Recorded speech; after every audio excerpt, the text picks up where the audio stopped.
Hello and welcome back to our place in Sicily where we are renovating a 150-year-old palazzo, give or take 25 or 50 years. We're still figuring that out, and we're in our restore a cast iron oven era.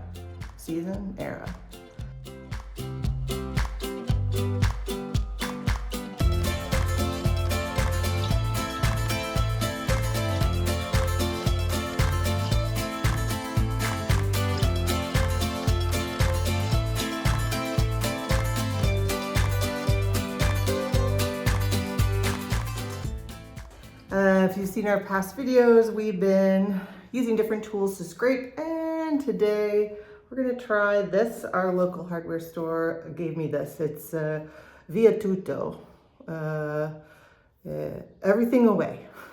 And I watched some videos last night on this, and it seemed to, in a head-to-head with another product, it seemed to do very well. So I'm excited to try this today.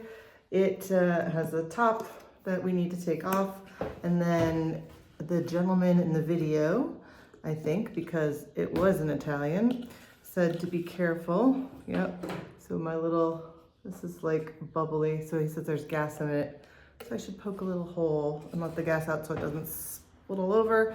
I'm gonna put on some special equipment and come back to you, and then move you over to this side. Probably going to sit down on the floor today like it's kindergarten and work on the front of this. Although I suppose we could work up here and then I don't have to do that. Look at that, I'm deciding things as we go. Okay, we're gonna try removing the paint from this first. We're just gonna do a sample today, and then we're probably gonna try this paint remover on a couple other places to see how it works also on legno, wood. And so here we go. I'm gonna go get safe first and then open this. We'll see you on that side. Okay, so the trick on this is to layer it on, wait a little bit, and scrape it off. It's a gel. You can see it's very gel-like. And the guy I was watching showed it used a bunch of different ways. He also showed a more difficult, and I'm not really sure, it was maybe an enameled surface that he also put a layer of plastic on top to let it sit, and he let it sit for a little while. Other stuff, like just taking off the shellac off a piece, he started scraping right away. I'm just gonna do a section of this so we can see how this goes. Oh wow, it feels like it's coming off already onto the brush. That was a brand new brush. Maybe we'll see how this works on a fully covered star. Get to a stopping point here. And I also want to just see what it'll do on this little medallion in here, because I think this is going to need like dental picks or something to help get it out of there. Also, maybe we could use steel wool, but we're going to just start with a scraper today and see how that goes. That's what we're determining, if we want to check a different brand of stripper, if this one works well, and then what other tools we're going to want to use. So it's weird, but I feel like I can feel it reacting already, which, I don't know, good sign. So we're going to let this sit for a little bit and come back and check it and see if it needs another coat before we scrape, or if it's ready to scrape. So hang in there. I just waited a few minutes and I started scraping just to see. I figured, oh, definitely need more time or more something, but this baby is coming right off. Let's see how it comes off on our little brass star where it's really thick. I'm feeling this will need another coat. I'm pretty sure they either didn't clean off all of the rust when they did this, or it rusted underneath somehow. So we're gonna have some cleanup to do. I wanna make sure I'm getting all this gunk in the same spot. I'm gonna stick it there. I've already stuck my arm in the paintbrush once.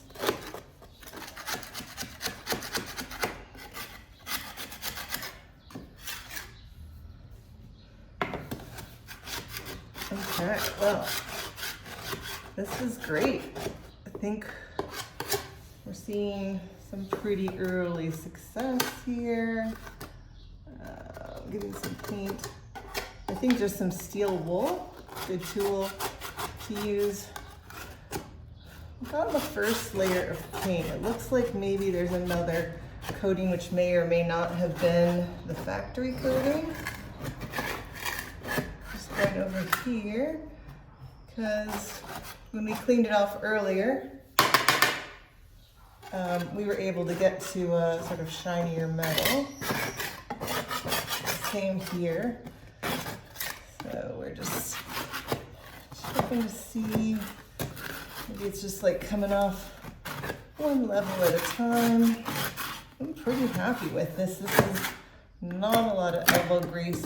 Okay, this definitely needs a little steel wool so I can get into there. This shape does not work on this, but you know, I can see that it's coming out pretty easily there, which is great.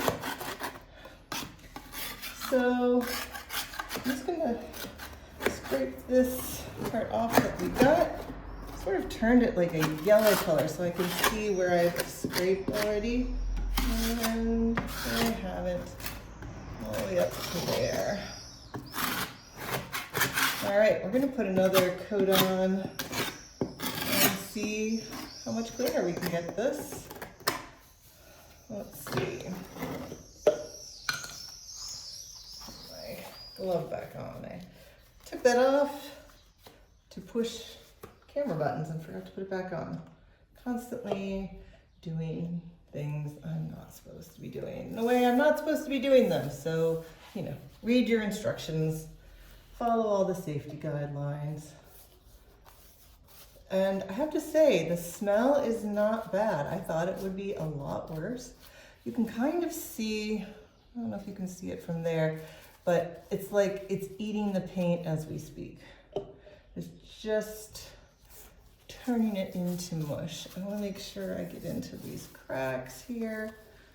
I want to get a nice thick coat. I'm not going to worry about the rest of the medallion for right now. I know up here we've got some paint too. Maybe I'll start working on that. Go all the way down, hit our star. I'm going to finish this up and come back and we'll scrape again. Okay, we have let it sit for 4 or 5 more minutes. Look at this, just like bright. Oh, guys, this is so fun. If you don't have an oven covered in paint that you need to scrape off, you should go paint one so that you can unpaint it. Wow. Okay. I'm liking this stripper a lot. Everything way. Via tutto. It is pretty successful. Again, if I had some of the right tools to clean this up, just a little steel wool, maybe steel wool in a couple different sizes. You know, comes in fine and medium. And I'm getting down here to some rust. I really do think they maybe just painted over rust. That's okay. We're going to fix it anyways, so it's not a big deal. You know, sometimes you do what you have to do. I'm sure I'm not doing this right. There's probably another better, easier way to do this, but right now, man, there's an easier way to do this. I don't know, maybe a smaller scraper. See, I can't get to the, I know there's, this part here is brass. I'm just now starting to see that. Okay, I also will need a scraper for my scraper. I'll actually put some up here too. I don't know how this will work, what this material is up there. Wow. All right, so say it's just a matter for this of putting some coats on, letting it sit, scraping it off. I'm going to be running out to get some steel wool, and we'll come back and show you what that looks like, and maybe I'll try a few other spots. All right, time to clean off my scraper.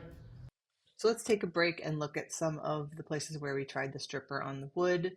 This is the back of our front door, and this is the wood that's underneath it. Didn't come off great, but we think we let this, in general, these 3 spots dry too long. This is that faux marble that's painted over the stone, and this is what that stone will look like underneath. Again, I think if we put plastic over it and didn't let it dry so quickly, it would do better. And this is one of the 4 doors that need to be refinished as you come in the entryway, and this is what it looks like underneath. Okay, I'm back. I've been to the store. I got some fancy steel wool, and we're gonna try one last thing today.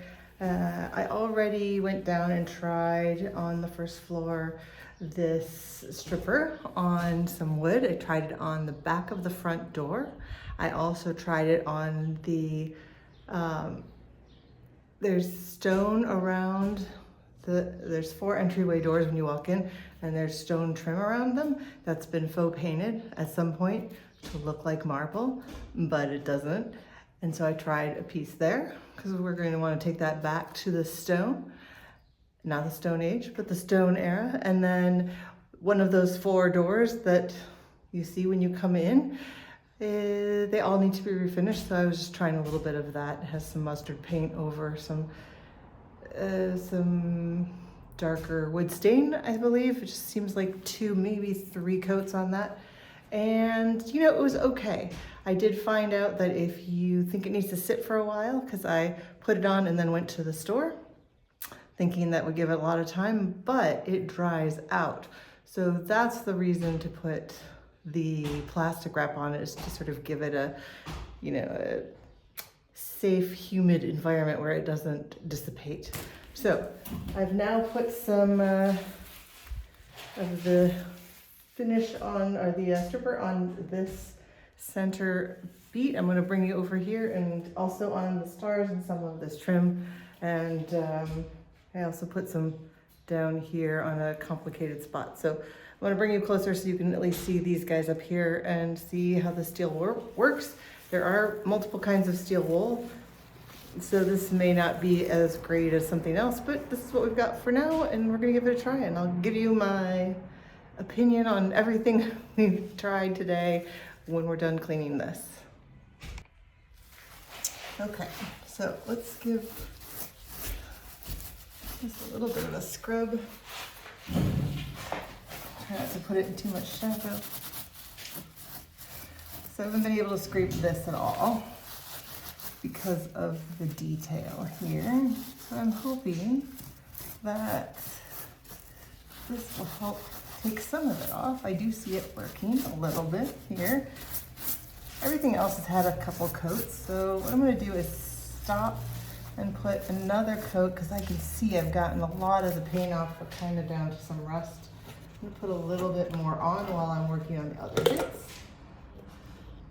Why? Because I can.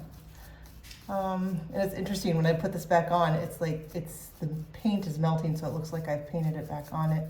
Actually, you might try doing this right now. Let's see. I really think a more traditional sort of steel wool would be helpful. Now, I'm pretty sure that this one is not brass, so we're going down to silver. So we're either going down to silver or to rusty silk.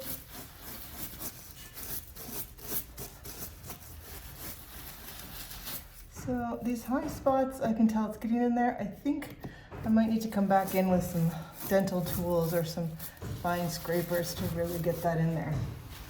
All right. So while we're doing this, let's check out this brass star. See if I can get the paint out of there. Again, sort of dries, and you feel like you want to put some more on immediately. Kind of makes it all wet. So let's see if we do this right away. Maybe get this a little bit. Everything's getting caught on the points. And this one here too. Well, that makes it a lot easier to scrub because putting something flat, sorry, this is wiggling, is difficult. You put something flat on to scrape, it really works nicely for this. I think you can see that in the camera. We're getting this down to what I think was its original state, which is gorgeous. It's really nice. I'm gonna put just a little bit more on here. Try to get it up higher. Use this to sort of wash it. Now, the gentleman I saw online also used a little alcohol to sort of extend it, which was interesting because alcohol should dry it. But again, couldn't tell exactly what he was saying because it was in Italian and they were words I don't know yet. But I got the alcohol. So you either put rum on it or probably isopropyl. You didn't show the bottle. Okay, yeah, I can see that last coat really did help us clean all around that. And this as well. So I can see how having different steel wool will help us along this path of cleaning, and how I'm going to need some dental tools. Now, I'm going to try to show you this part down here as well. So what I'm really concerned about is trying to getting around this brass piece, because it's just a sticky, goobery mess. Again, I think we're gonna need some like dental tools to scrape in there that I can constantly clean off. But even around these little rivets, those rivets are holding on what I think is probably like a heat shield to help keep you from burning yourself, which is lovely. Don't think these rivets are brass, doesn't seem to be that way, but this guy sure is. And he goes up and down, so trying to clean below and above. So yeah, I think steel wool is going to be our friend here, but bring you closer, you can definitely see there's a lot of sort of gunk in there. So that's what today was for. Today was for deciding what we needed to get for tools, if this worked, if we needed another stripper, paint stripper. And I would say no, I think this guy is pretty good. It doesn't smell horrible, which I'm really glad about. So this is made by Multichimica, and it's called Via Tutto, everything away. And I'm liking how it's going. It didn't work as nicely on the wood, but I don't know if it would work better if I had some different tools. I know sometimes people use like a chisel tool, which has got more strength to this, and they pull perpendicular to the wall. I was just kind of like messing around. So I did take it off. I would need probably a couple more of these. But for now, I know this is what's gonna work for this, and it's a nice setup. I can just sort of go right to left, put some more on, wait, right to left, put some more on. But I'm gonna need more tools. I'm gonna definitely need something small that I can get into little points. I'm gonna try to pick up steel wool in a couple different weights. And yeah, in another video, we might be able to get some of these doors open. It's gonna be a process. And you know, when I can have time to get like fully dirty and fully gross, that's when I'm gonna come work on it. So thanks for sticking around. If you have any questions about what I used and how things work, definitely let me know and I'll answer them if I can. If not, I will tell you I can't. Because why lie? Anyway, thank you guys for watching the next video in the series of bringing this lovely stove, oven, cucina back to life. I'm going to be so proud of this project when I'm done, but I also might be tired of her. Also, I don't think we ever decided on a name, so we're still taking names for the stove. I think it's a she, so put them in the comments, and we'll see you next time. Ciao.